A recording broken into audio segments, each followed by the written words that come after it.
आज आपण बनवणार आहोत 3 प्रकारचं वाटण तयार करून टेस्टी फिश करी। प्रथम मासे स्वच्छ साफ करून घ्यायचं आहे।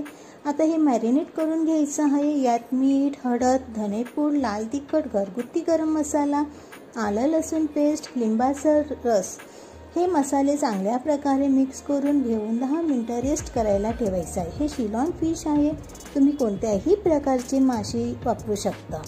आता आपण 3 प्रकारचे वाटण बघणार आहोत। हिरवं वाटण कोथिंबीर, कांदा, खोबरं, जिरे, धने, कलमी, मोठी इलायची, करमफूल हे एक वाटण। दुसरं वाटण आलं लसूण पेस्ट आणि तिसरं वाटण टोमॅटो प्युरी।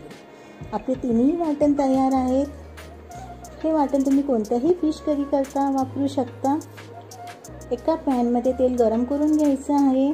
तेल गरम झाल्यावर त्यात आपण मसाले घालणार आहोत। आधी हिरवं वाटण घालायचं आहे, ते छान परतून झालं की त्याच्यामध्ये आलं लसूण पेस्ट घालून घ्यायची आहे। आता टोमॅटो प्युरी घालून हे छान एकजीव करून घ्यायचं आहे। तेल सुटेपर्यंत हे मसाले परतून घ्यायचे आहे। आता यात आपण सुके मसाले घालणार आहोत। मीठ चवीपुरतं घालायचं आहे, आपण आधीही मीठ घातलेलं आहे।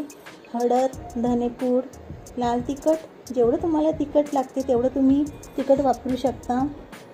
आता हे छान एकजीव करून घ्यायचं आहे। छान परतून झालं की याच्यामध्ये पाणी घालून घ्यायचं आहे। ग्रेव्ही तुम्हाला कितपत पाहिजे त्यानुसार पाणी घालायचं आहे। थोडी कोथिंबीर घालून आपण पाणीला उकळी येऊ द्यायची आहे। पाणीला उकळी आल्यानंतर याच्यामध्ये मासे सोडायचे आहेत। मासे टाकल्यावर छानपैकी उकळी येऊ द्यायची आहे। तुम्ही यात कोकमचाही वापर करू शकता। हे मासे शिजायला 7 ते 8 मिनिटं लागतात। आपले मासे तयार आहेत, नक्की करून